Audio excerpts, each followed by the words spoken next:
Good morning students, welcome to my YouTube channel Maths Guru. Myself Kishore Kumar Manwani, your mathematics teacher. Please like this channel and subscribe it also and share it. बच्चों, पिछले term पे हम लोगों ने playing with numbers chapter पढ़ा था जिसमें exercise 3.4 पढ़ी थी। आज हम लोग एक्सरसाइज 3.5 पढ़ेंगे। तो चलिए इस एक्सरसाइज का जो पहला क्वेश्चन है वो कुछ इस प्रकार है। Which of the following statements are true? If the number is divisible by 3 it must be divisible by 9। अगर कोई नंबर 3 से डिविजिबल है तो वो 9 से भी डिविजिबल होगा, ऐसा ज़रूरी नहीं है। फॉर एग्ज़ाम्पल जैसे कि 6 जो कि 3 से तो डिविजिबल है बट 9 से डिविजिबल नहीं है क्योंकि 9 के टेबल में 6 नहीं आता है। चलिए अगला नंबर है, if a number is divisible by 9 it must be divisible bye 3। अगर कोई नंबर 9 से डिविजिबल है तो वो 3 से भी डिविजिबल होगा, बिल्कुल सही बात है। जैसे कि फॉर एग्ज़ाम्पल 18 जो है बच्चों वो आपका 9 से भी डिविजिबल है, 9 2 जा 18, और 3 से भी डिविजिबल है, 3 6 जा 18। चलिए आगे बढ़ते हैं बच्चों। हमारा जो तीसरा क्वेश्चन है बच्चों, हमारा जो तीसरा क्वेश्चन है वो कुछ इस प्रकार से है। If a number is divisible by 18 it must be divisible bye 3 and 6।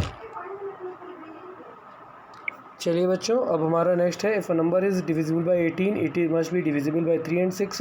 बिल्कुल ट्रू स्टेटमेंट है। अगर कोई 18 से डिविजिबल है तो 3 and 6 दोनों से डिविजिबल होगा। फॉर एग्ज़ाम्पल जैसे कि 54 5 + 4 9 होता है। 9 जो है वो 3 से डिविजिबल है और 54 में वंस प्लेस पर 4 आया है जो कि इसको बताता है कि ये 2 से डिविजिबल है। तो अगर 2 से डिविजिबल है और 3 से डिविजिबल है तो 6 से भी डिविजिबल होगा, और अगर 3 and 6 दोनों से डिविजिबल है तो हमारा ये नंबर 18 से भी डिविजिबल हो जाएगा। चलिए नेक्स्ट है, if a number is divisible by 9 and 10 both. अगर एक नंबर 9 and 10 दोनों से डिविजिबल है तो 90 से भी डिविजिबल होगा, बिल्कुल ठीक होगा। जैसे कि हम लोग एग्जाम्पल ले लेते हैं 90 में देखिए बच्चों, यहाँ पर वंस प्लेस पर 0 है, इसका मतलब है ये 10 से डिविजिबल है। अब हम लोग इसको 9 से डिविजिबिलिटी चेक करते हैं। 9 + 0 = 9, यानी कि ये 9 से भी डिविजिबल है, और अगर ये 9 and 10 दोनों से डिविजिबल है तो इसका मतलब है 90 से भी डिविजिबल हो जाएगा। ई वाला देखें, if 2 numbers are coprime at least one of them must be prime. दोनों में से एक प्राइम होना चाहिए, इट्स अ फॉल्स स्टेटमेंट, दोनों प्राइम होने चाहिए। चलिए देखते हैं आगे, all numbers which are divisible by 4 must also be divisible by 8। जितने नंबर 4 से डिविजिबल होते हैं वो 8 से भी डिविजिबल हो जाएंगे, ठीक है? बिल्कुल नहीं। जैसे कि 4 तो 4 से डिविजिबल है, बट क्या वो 8 से डिविजिबल है? बिल्कुल नहीं है, इसीलिए ये स्टेटमेंट हमारी फॉल्स हो गई। नेक्स्ट स्टेटमेंट है, all numbers which are divisible by 8 must also be divisible by 4। जितने सभी नंबर जो कि 8 से डिविजिबल है वो 4 से डिविजिबल होंगे, बिल्कुल हो जाएंगे। जैसे कि एक एग्जांपल 8 का ले रहे हैं। 8 जो है वो 8 से तो डिविजिबल है ही है, 4 से भी डिविजिबल है, इसलिए ये एक ट्रू स्टेटमेंट है। नेक्स्ट स्टेटमेंट है, if a number exactly divides two numbers separately it must divide its sum। यानी कि इनके सम को भी डिवाइड करना चाहिए। तो कैसे देखिए, अगर कोई नंबर डिवाइड कर रहा है, मान लीजिए जैसे कि हम लोग if a number exactly divides 2 number separately, दोनों नंबर को अलग अलग डिवाइड कर रहा है।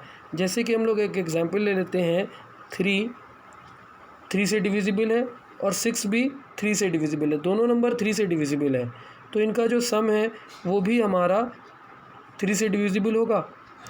9 बिल्कुल होगा, 9 3 से डिविजिबल होगा। तो यानी कि दोनों नंबर अगर 3 से डिविजिबल हैं तो उनका जो सम नंबर का सम आएगा वो भी हमारा 3 से डिविजिबल हो रहा है, ठीक है?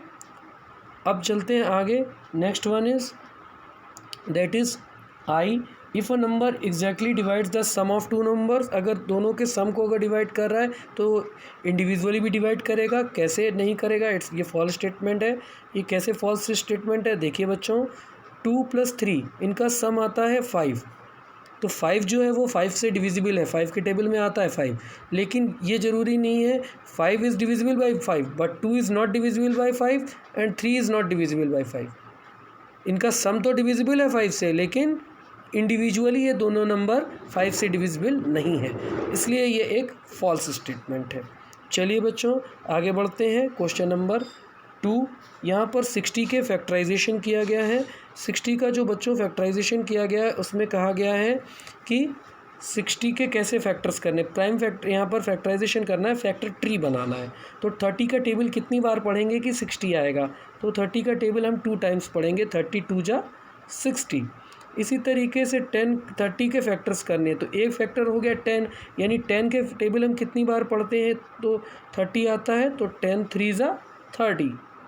इसी तरीके से अब हमको 10 के फैक्टर्स करने, 10 किसके टेबल में आता है, तो 2 के और 5 के, तो हम लिख सकते हैं यहाँ पर 2 और यहाँ पर 5 लिख सकते हैं, कहीं पर भी 2 कहीं पर भी 5, 2 5 जा 10। तो ये हमारा हो गया सेकंड का ए।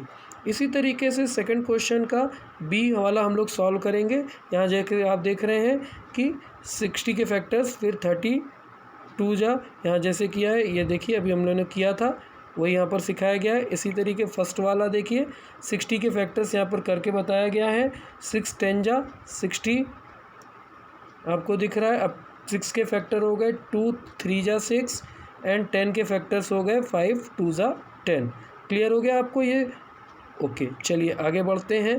अब हम लोग